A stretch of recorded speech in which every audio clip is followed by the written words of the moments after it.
Welcome to The Explainer. Today, we're taking one of America's most famous stories, putting it up on the lift, popping the hood, and really taking a look at the engine of history. Yeah, we're talking about Paul Revere's Midnight Ride.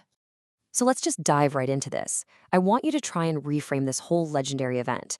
Let's stop thinking about it as this spontaneous act of heroism and start seeing it for what it was: a well-planned, systematic, professional operation. Think of it less like a desperate gallop and more like an urgent after-hours service call.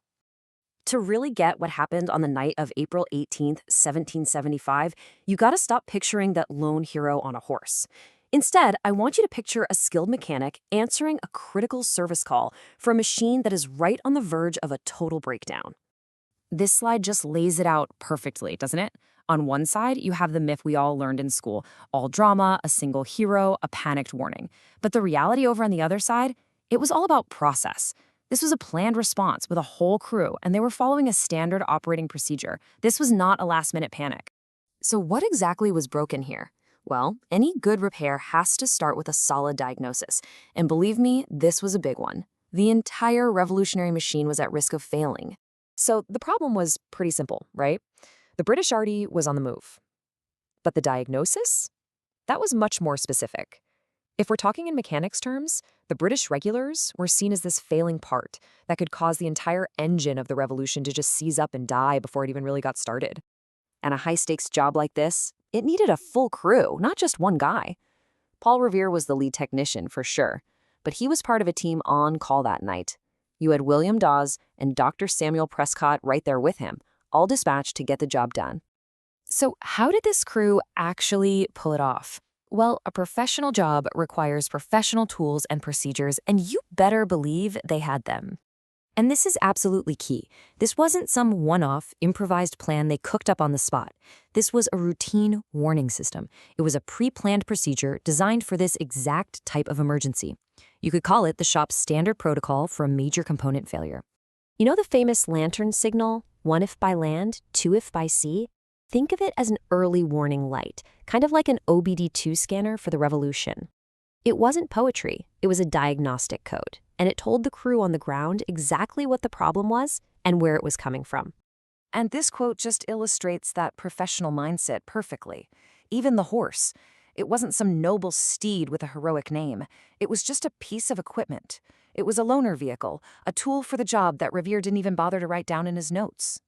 But you know how it goes. Even the best laid plans run into problems.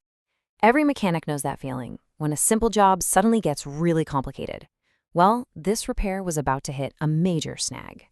So after riding about 12, maybe 16 miles, just short of his final destination in Concord, the lead mechanic was suddenly and completely out of commission, and the work order was far from finished.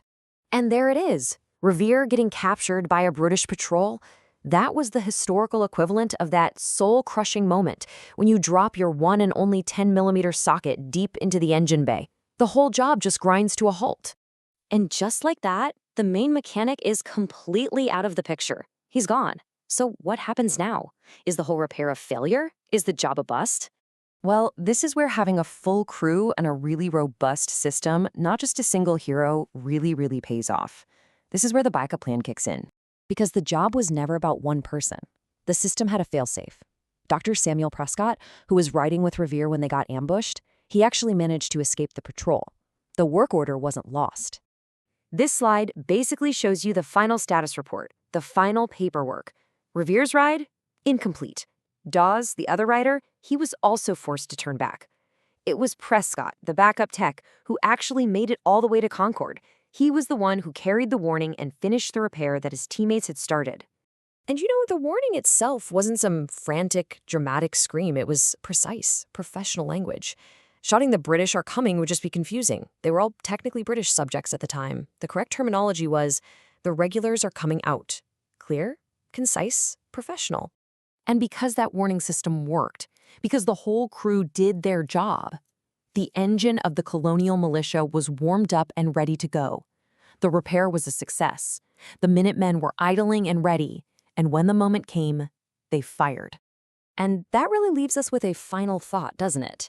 It makes you wonder, What other great historical events were less about a single moment of spontaneous glory and more about a dedicated team, a solid plan, and just the professional determination to see a tough job through to the end?